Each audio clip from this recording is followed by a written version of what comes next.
Today I'm going to talk about faculty life in terms of workload. Our student learning objectives for today are going to be to examine society's dominant perspectives about faculty's workload. After that, we'll take a look at some video clips to show how media portrays faculty life. Then after that, we'll compare the dominant perspective to a more realistic, evidence-driven perspective. And lastly, we'll wrap it up with an assessment to distinguish between society's dominant perspective and the realistic, evidence-based perspective to see what information you've gained. To start off with society's dominant perspective of faculty workload, some different stereotypes that people have include the ideas that faculty only work a couple hours a day, but yet get paid a high salary.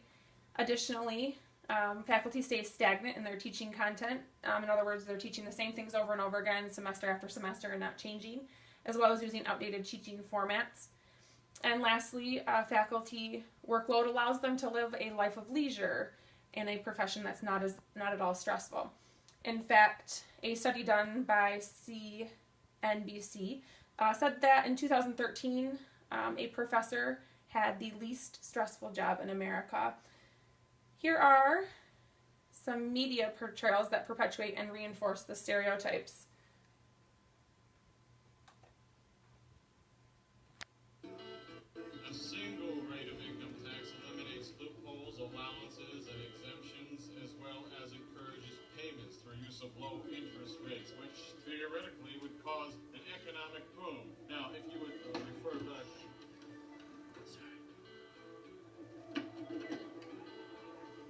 Theoretically, what I was saying was... It's pretty... Hey, don't touch me, man. This is going to be on the midterm. My whole life is riding on an A in this class.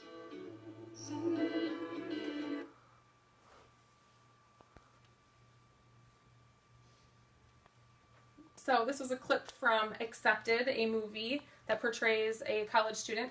And of course, in this clip, there was a professor who was portrayed as using an outdated lecture format and a really monotone voice as students were copying notes as quickly as possible for a midterm. Our next one, we're moving on to, is clip number 2. It's from Educating Rita.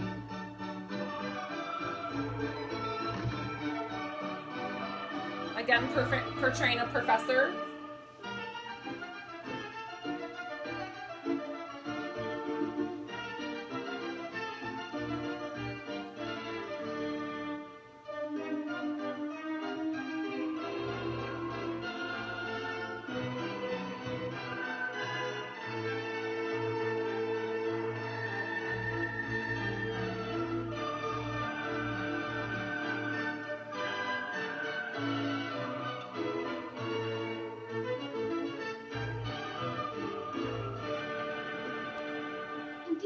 Dr. Bryant, do you think it's wise to pursue the metaphysical nature of Blake's poetry?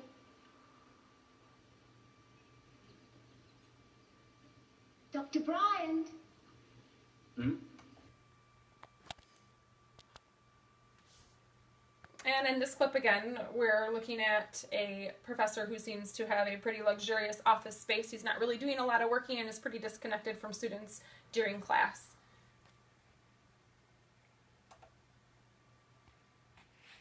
Video clip number 3 is from Mona Lisa Smiles. Again, we're going to have a lecture format, and it appears that the teacher is using a class syllabus that was produced from another professor, so kind of portraying people as having not a high workload.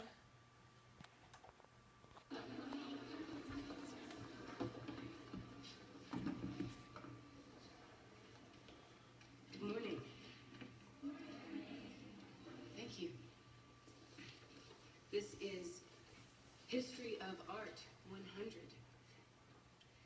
We'll be following Dr. Staunton's syllabus. Any questions so far? Your name?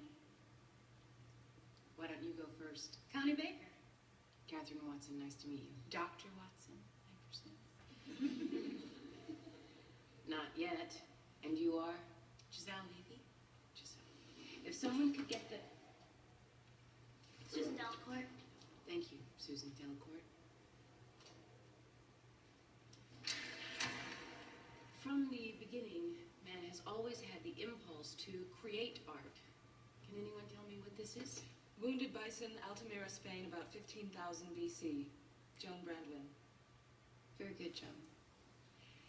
Despite the age of these paintings, they are technically very sophisticated. This is the shading and the thickness of the lines as it moves over the hump of the bison. Is that right? Yes, that's exactly right. Next slide. This one you are probably less familiar with. It was discovered by archaeologists in 1879, Lascaux, France, dates back to 10,000 BC, singled out because of the flowing lines depicting the movement of the animal. Impressive name. Herd of horses. I meant yours. We call her Flicka. Elizabeth Warren. They call me Betty. Very good. Betty is also correct. Just because something is ancient doesn't mean that it is primitive. For example, next slide, please. Mycerinus and his queen, 2470 BC. It's a funerary statue of the pharaoh and his queen. So again, our lecture style format, and a professor that has been teaching out of the textbook and all the students already know, so a small workload for her. Our last one is from Legally Blonde. And again, we're going to see that same lecture format, kind of a domineering professor who makes herself seem superior to students. A legal education means you will learn to speak in a new language. You will be taught to achieve insight into the world around you and to sharply question what you know. The seat you have picked will be yours for the next 9 months of your life. And those of you in the front row, beware. The law is reason free from passion. Does anyone know who spoke those immortal words? Yes. Aristotle.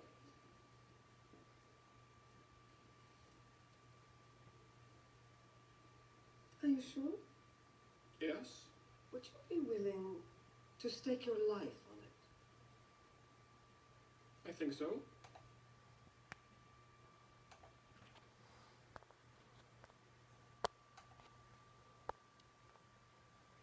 So all of our video clips seem to portray faculty teaching from a lecture format and focusing on teaching, and that really isn't just the realistic truth behind all of it. If we look at different talking points here for realistic evidence-based perspectives of faculty workload, the first one is that faculty are required, obviously, to teach, but also there's a huge component of service as well as research. And although the time spent on each of these three components varies from one institute to the next and also from different faculty positions, they do an enormous amount of work.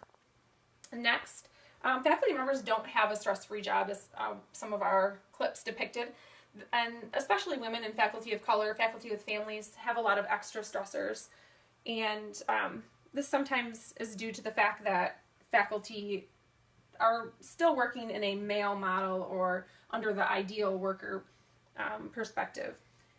Men are often paid more and receive more tenure track positions, so there is a lot of stress with the job.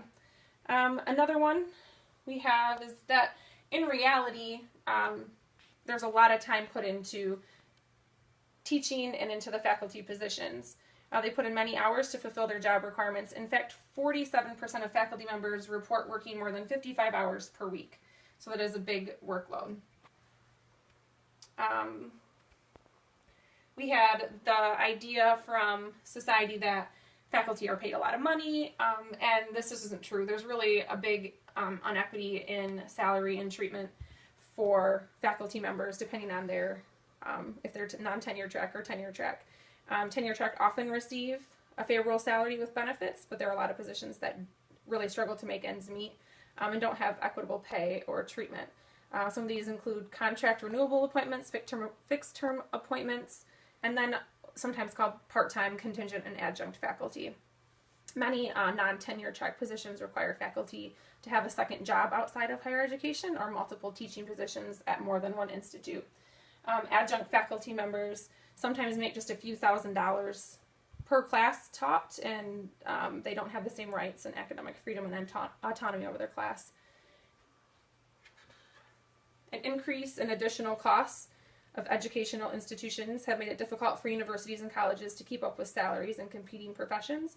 And in recent interviews with faculty members, it has been made known that one part-time community faculty member makes just $20,000 a year teaching 5 classes while working up to 40 hours a week.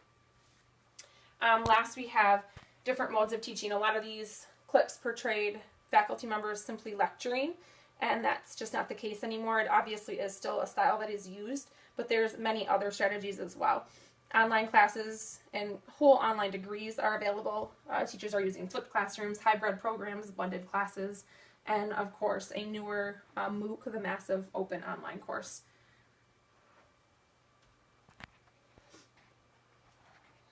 Last, we have a quick assessment. You need to decide if the statement is based on the dominant perspective or more realistic perspective. The first idea is faculty work only a few hours a week.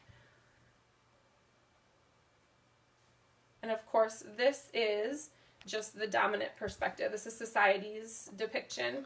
They work a very long week, most of them. Our next one is the workload includes teaching, service, and research.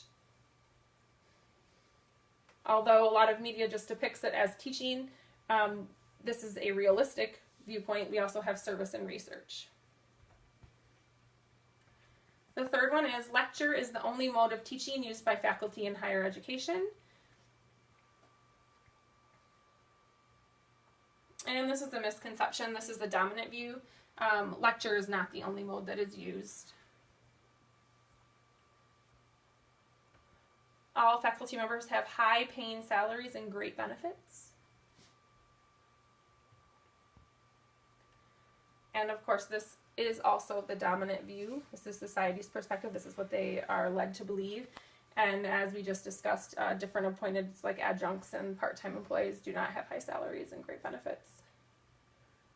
And our last one, to check for understanding, different faculty appointments experience different levels of stress depending on their workload. And this is definitely a realistic perspective. Not everyone has the same levels of stress, but it definitely is not the least stressful job in America.